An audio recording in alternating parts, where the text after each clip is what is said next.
episode 313 is just finished uploading.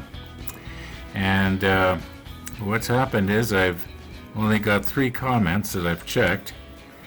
And Jason was suggesting that maybe what I could do is, take the little part here and dip it into a drop of glue and then place it on the top here. And that's a good idea, except that I know from experience that when I try to let go of something small like this, it will either fall over or it'll be crooked. That won't work. But what I have been thinking of while the episode was uploading yesterday is that why not, first of all, I was thinking when I take my extra thin and put it on there, the part is gonna wash away. It's gonna move crooked. It just will, because it's so light. You just can't believe how small these are. So I was thinking, well, how would it be if I took something like this? I'm using the blade that I'd made up for Andy's photo etch bender. It's not sharp. It's kind of been dulled. Remember we used it when we were bending photo etch there? Anyway, if I was to just lay it down on there, it would hold it in place. And then after the glue, was pretty much done its thing, I could lift it off.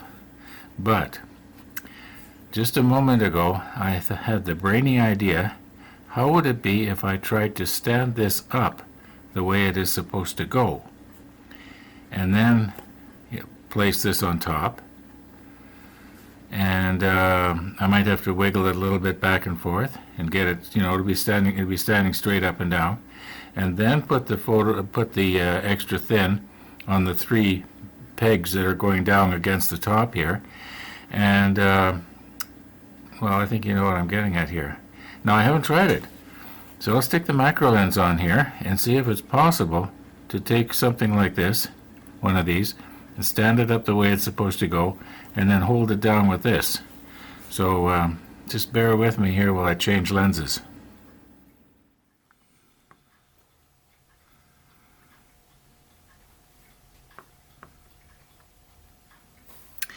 Now, if I can let go of that, whoops, slipping off here.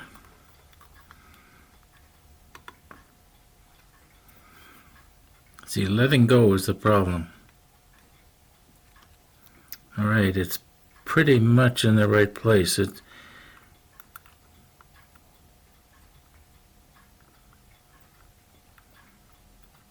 There. It looks pretty square. And the center peg is pretty much in the right place in the center line. So I would think, I think I'm going to give it a try. I'm going to see if I can't just put a tiny little bit of extra thin at each one of those pegs. Maybe I'll put on the super macro and we'll, sort of get to see what happens. Okay, I've worked at this for about half an hour to get it to what you see here.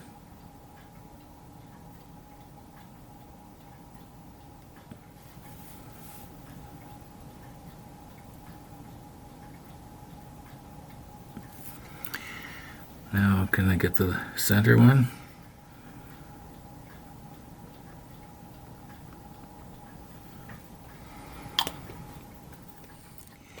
Okay, about 4 or 5 minutes has passed now. Let's see if we can lift it up without knocking it over.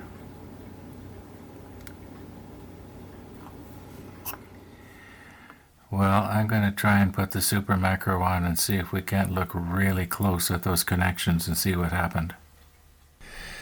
It does sort of look like the plastic there is, still liquid. That shiny stuff that you're looking at, that's actually hardened plastic. Yeah, all of the solvent has evaporated out. And it looks like all 3 of the pegs have actually been glued down. Now the hard part is going to be not to accidentally brush against it. Even a little paintbrush could knock that over. So I don't know how this is going to work out. And there's what, another 30 of those pieces have to be put on? I don't know if I want to have to go through this. It took me quite a while to get this set up. Now, mind you, I was trying to set it up both for myself and the camera, so it might go faster if I, just do everything in sort of a mass production type, way. Anyway, I think I'm going to call it quits here for this evening. And I'm about halfway through the 4th time through the Downton Abbey series. And I'm just going to relax. I'm going to put myself in another world for a while. And I'm going to forget about little parts that are so small that if one was to go flying in my eye, it probably would not even irritate.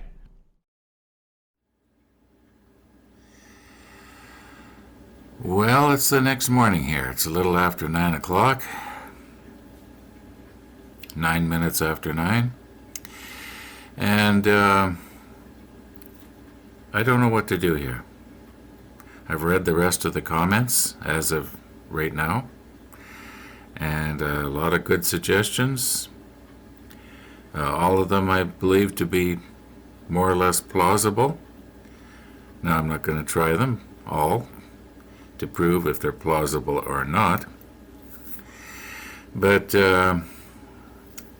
okay, this is my thinking right now. Do you remember the other day we were looking at another model of the Bismarck that was to the scale of 1 to 200, and it was a little bit more of a deluxe model? And I was noticing that some of the detail on the crane, there was detail in that was not in the trumpeter kit that we're working on here. If you were to look in Stefan's drawings, you will see a tremendous amount of detail in the drawings that is not depicted in the model here. Now, if you were to look at a photograph, an actual photograph, you're going to see a lot of detail in the photograph that's not even in Stefan's drawings. In other words, what I'm trying to say is there's no end to detail. And, excuse me, and I'm thinking that, maybe I'm just sort of, worrying about getting this on here and getting myself, I'm not saying uptight about it, but I'm just sort of thinking that maybe these little tiny pieces, is it really going to make a difference? Well, I guess when you look really, really close, yes, it is. But I'm afraid that because, there's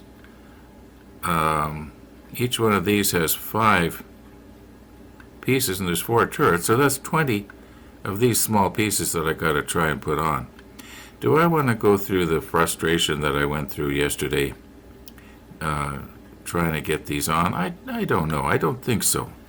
I think that in all likelihood, once this part is painted with the flat gray, it's probably going to look pretty good because there is already a lot of detail on here. We've got all these bolts or rivets or whatever they're supposed to represent. And then there's going to be, people are going to be looking at the guns sticking out of the front here. They're going to be sticking out to about here. And, that's going to be pretty impressive. And yes, the detail would have added to it. There's no question about it. But I don't think that I need the frustration. I think that what I'm going to do is I'm just going to, I'm not going to put them on. That's the bottom line.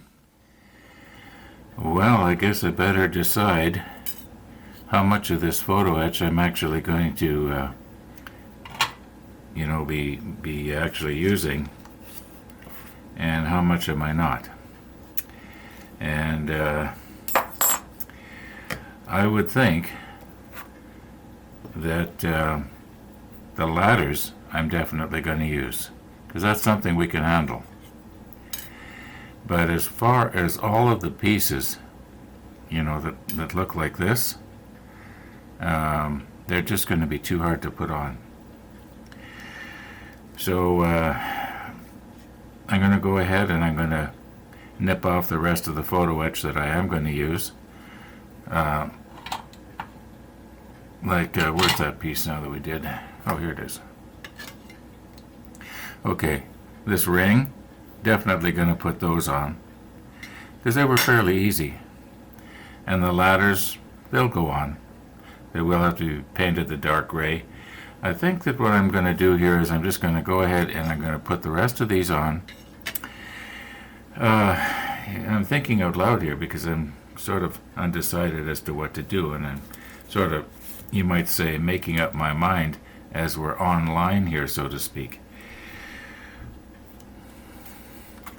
Alright, let's get the rest of these nipped off, and you've already seen me do it, so I'm just going to go ahead and do it and get it done. All 8 ladders are made now, and the 4 rings, they're all glued on.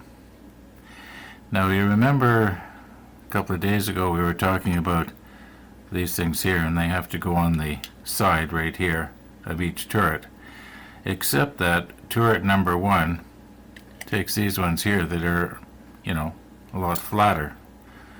In fact, they're I don't know why Trumpeter didn't just oh yeah, I guess I do know why. Anyway, they could have been molded into you know, into the plastic piece, and not so that you don't have to glue this on, but I can understand why, and I'm not going to get into it. Okay, so I had concluded, or we had concluded, that painting these parts right here the same color as this part right here was the best idea. And I had said that maybe these smaller ones I would do in the dark gray, because the little parts that were going to go right here, and the ladders up the side, and the what we call the doors for the back, the vent covers, they were going to be the darker gray. Yeah, but I'm thinking now that possibly these should also be painted the lighter gray, as is the main part of the turret. So I'm going to just go ahead and glue them on. Only turret number 1, the very first turret, has these ones right here. I don't know if I can find a picture of them or not. Okay, this is a very interesting photo. The first time I saw it, I thought I'm probably viewing the stern of the ship, in other words, the 2 rear guns, because the 2 rear guns both had this larger protrusion coming out of the sides of the turret. You see, there it is there, and here it is here. They're identical. So I'm thinking, okay, that's the back of the ship, and then I thought, well, it just doesn't look right. The conning tower and the bridge and everything, that's not the way it looked from the back. And then I'm viewing the front here, and you can see right here that the side of the ship is sort of flared out. Well, on the Bismarck, the stern of the ship was not flared out. And then I notice the breakwater. See right here, there's the breakwater. This is obviously the bow of the ship. So at some time in the Bismarck's life, either before or after, the early life or later life, it had a different type of front turret.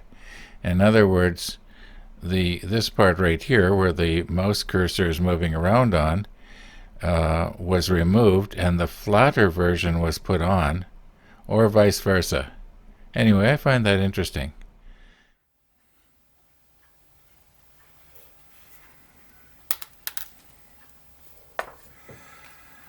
Okay, here we go. Page 50. 24th of August, 1940. Now, here we can clearly see that the front turret has those larger, whatever they are, rangefinder, I guess. The larger rangefinder. Okay, now,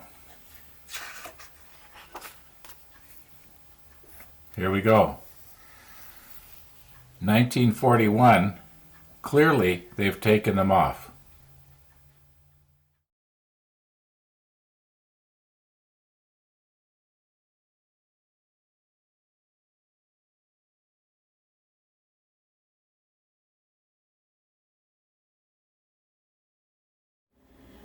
Now, I'm just wondering, is there somebody out there in YouTube land that actually knows why did they take those off? Yeah. Now, keeping in mind, we are working on main gun number 1, so that means we're going to have the, the flat side, not the ones that stick out. And that means we need one of number 3, and we need one number 2. That means that I nipped off and cleaned up 6 extra pieces for nothing, because these are obviously garbage now.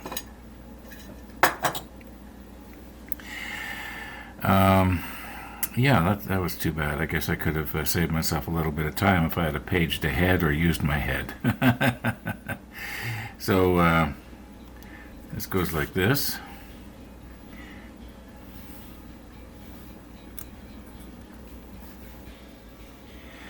Now I know I could be using the CA glue, but I think the extra thin will work just as good.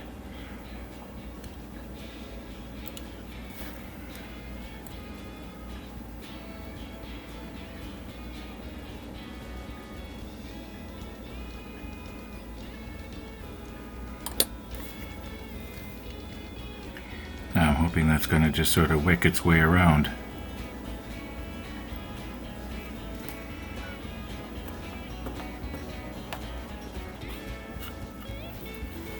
And I'm going to do the other side the same way. Now these pieces here, the N11s that go right in there, I was sort of hoping to paint them the darker gray, because they're very small. Not that they wouldn't be seen if they were, painted the same color. But yeah, I think that it probably will be okay to paint these the darker gray. But that's going to have to be tomorrow.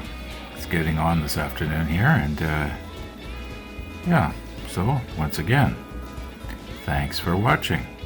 All being well, we'll see you tomorrow, and maybe we can actually do some painting.